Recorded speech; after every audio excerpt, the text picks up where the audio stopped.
My name is Mary Hollebeek, and I'm on the board of Mel Trotter Ministries.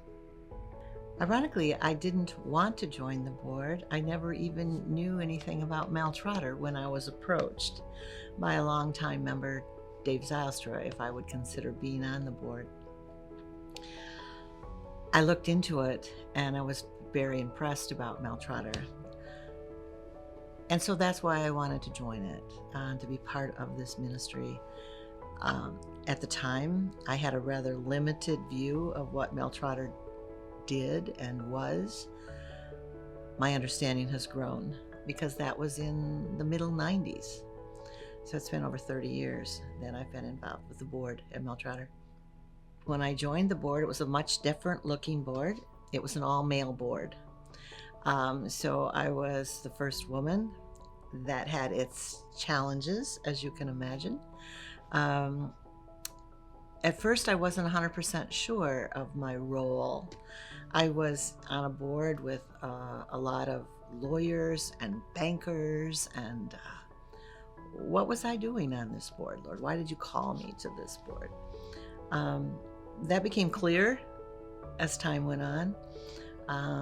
My health was compromised at the time. I was in a wheelchair, and so I could be an advocate for that part of the population, as well as for women. Mel Trotter was predominantly ministering to men at that time, and so I was very grateful that I was able to be part of that change, or that different focus, that more inclusive focus of Mel Trotter. And I'm happy to say, very happy to say, that the complexion of the board has changed too, both with gender diversity, as well as cultural and racial diversity, and age diversity. So I've been blessed to be part of that whole transition.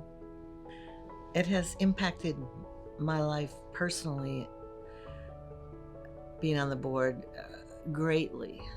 It has opened my eyes to see a people and a population of which I didn't rub elbows normally. It was a gift from God to me to open my eyes. I do go to an inner city church, but being part of Mel Trotter and seeing people who have fallen on hard times, not because necessarily of their own mistakes, but life has changed for them. It has opened up my heart, my wallet, and my understanding of the kingdom of God. It's way bigger than I thought it was. And I'm just grateful that I've had the opportunity to be part of that ministry. We've been blessed over the years with leadership that is talented and gifted, and people of God that have the vision of bringing Jesus Christ, not just the bread, not just the cot, but bringing Jesus. A single incident would be difficult to think of. Over 30 years, I have many, many visions, many, many faces, many, many stories. I think perhaps one that had great impact with me was about 20 years ago. I was part of a Decaloris, a spiritual renewal weekend, with some of the residents from some of our guests from Mel Trotter, and became really close to a particular woman. And within a week, she unexpectedly passed away. And that was a moment of conviction for me that I needed to make the most of every moment, every person, every guest that I got to know. That it wasn't just for today that I was getting to meet them, but it was possibly for eternity too. And so that would be one of the many stories, many experiences I've had at Mel Trotter. The question of how has Mel Trotter changed the neighborhood or contributed to the community of Grand Rapids, that's a wow question, and that's a Again, that's just such a broad question and hard to make it singular in its focus. But it has, I believe that it has done for the community what it has done for me, in that it has broadened vision. It has brought the reality of homelessness and people in crisis into the space of each person who maybe lives in suburbia. It has brought that into a reality into their lives too. The reality of homelessness and the crisis that some of our guests are in is true, but we as a community have the opportunity to share, to alleviate some of that.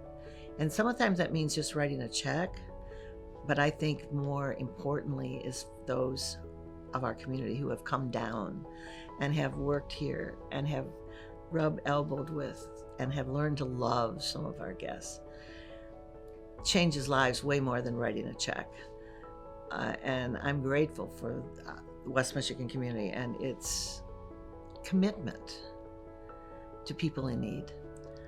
So I would challenge anybody, everybody, to don't just write out the check, as important as that is, but to come down to next steps, come down to Mel Trotter, and meet our wonderful guests and get to know them and have your life changed.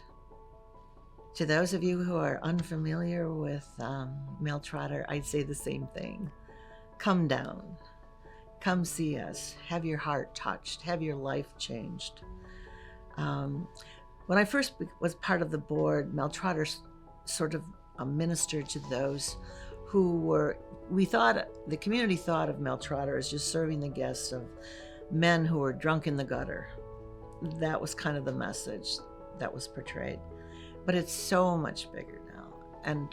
And we have people that are hard working, full-time working people that need help because they can't find housing.